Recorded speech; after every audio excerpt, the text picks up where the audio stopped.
Selamat pagi semuanya. Hari ini kelompok kami akan menjelaskan tentang case chapter 17, tentang multinational cost of capital and capital structure. Next. Kelompok kami, kelompok keempat, terdiri dari Jenny Minarta, Graciel Caroline saya sendiri, dan Immanuel Carnisius. Next. Ringkasan kasus, pertama, Blades Inc. memutuskan untuk membangun subsidiary company di Thailand dalam memproduksi roller blades. Holt menampilkan adanya capital budgeting analysis dengan NPV yaitu sebesar 8 juta dolar dan required rate of return sebesar 25% yang digunakan untuk diskonto cash flow dari proyek tersebut. Namun jajaran direksi meragukan tindakan Holt terkait memperoleh discount rate sebesar 25% untuk melakukan capital budgeting analysis karena discount rate yang dimaksud terlalu tinggi sehingga diputuskan bahwa pendirian subsidiary company akan ditunda hingga bulan berikutnya. Para direksi juga ingin mengetahui bagaimana systematic risk yang dimiliki Blades Inc.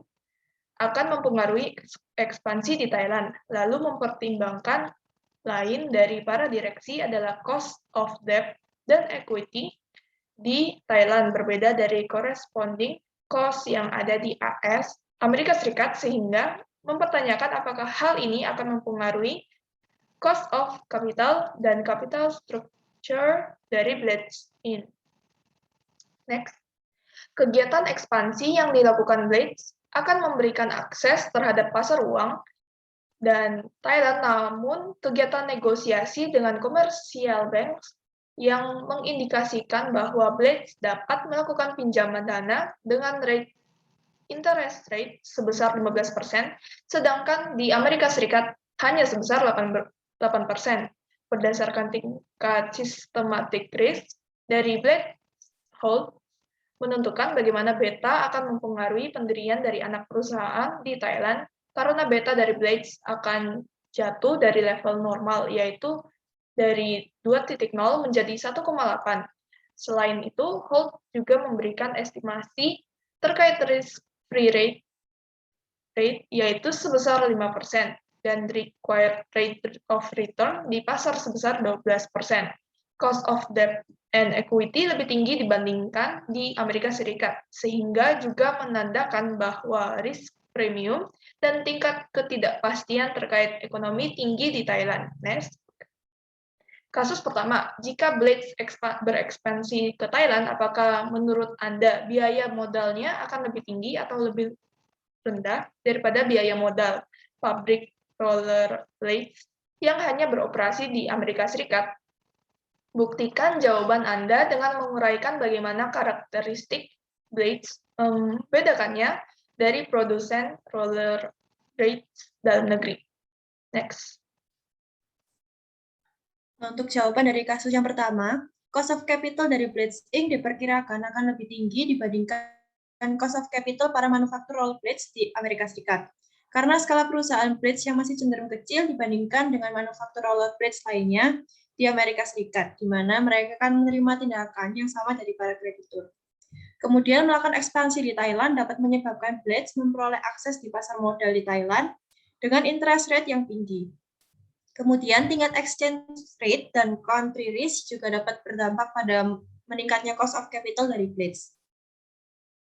Untuk kasus yang kedua, menurut CAPM, bagaimana tingkat pengembalian yang dibutuhkan Blades akan terpengaruh oleh ekspansi ke Thailand. Bagaimana Anda menyelaraskan hasil ini dengan jawaban Anda untuk pertanyaan 1? Apakah menurut Anda Blades harus menggunakan tingkat atau pengembalian yang diperlukan yang dihasilkan dari CAPM untuk mendiskonto arus kas anak perusahaan Thailand untuk menentukan NPV-nya. Dan untuk jawabannya, untuk rumusnya sendiri ada sesuai yang tertera di layar. Sebelum Blades ekspansi ke Thailand, tingkat return yang disyaratkan menurut CAPM adalah 5% ditambah 2 dikali 12% dikurangi 5% sehingga hasilnya adalah 0,19. Dan setelah Blades melakukan ekspansi ke Thailand, tingkat return yang disyaratkan menurut CAPM adalah 5% ditambah 1,8 dikali 12% dikurangi 5% sehingga hasilnya adalah 0,176. sehingga tingkat pengembalian yang disyaratkan dari ekuitas akan turun sebesar 1,4% sebagai akibat dari ekspansi Blitz ke Thailand. Jawaban untuk pertanyaan 1 menunjukkan bahwa biaya modal Blitz akan meningkat sebagai akibat dari ekspansi ke Thailand. CAPM hanya mempertimbangkan risiko sistematis.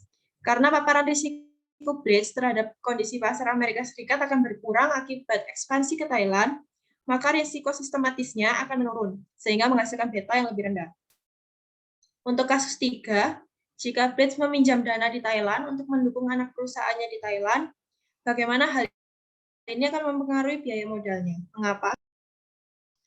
Untuk jawaban kasus ketiga, jika Blitz meminjam dana di Thailand untuk mendukung anak Thailand yang biaya modal mungkin akan meningkat. Hal ini karena biaya utang di Thailand lebih besar daripada AS. Kasus keempat, mengingat tingkat suku bunga yang tinggi di Thailand, tingkat risiko nilai tukar yang tinggi, dan tingkat risiko negara yang tinggi, menurut Anda, apakah Blitz akan cenderung menggunakan utang dalam struktur modalnya sebagai hasil dari ekspansi ke Thailand, dan mengapa? Untuk jawaban keempat, mengingat tingginya tingkat suku bunga, risiko nilai tukar, dan risiko negara di Thailand, tidak pasti apakah Blitz akan menggunakan lebih atau kurang utang dalam struktur modal sebagai akibat dari ekspansi ke Thailand. Tingginya biaya dana pinjaman di Thailand dapat mencegah Blitz mengakses pasar modal di Thailand. Sebaliknya, ekspektasi depresiasi masa depan BAT dapat menyebabkan Blitz untuk meminjam dana di Thailand sebagai pengganti menggunakan dana Indo. Untuk mengurangi arus kas BAT mata disetorkan kembali ke AS. Kesimpulan yaitu tingginya tingkat exchange rate dan counter risk berdampak pada meningkatnya cost of capital dari blend-in. Hal ini secara keseluruhan cost of capital dapat berdampak negatif dari kegiatan ekspansi yang ada di Thailand. Tingginya biaya dana pinjaman di Thailand dapat mencegah Blitz untuk mengakses pasar modal di Thailand. Blitz sebaiknya tidak menggunakan tingkat yang diperlukan pengembalian yang dihasilkan dari CAPM untuk diskon arus kas anak perusahaan di Thailand. Sekian dari kelompok kami, terima kasih.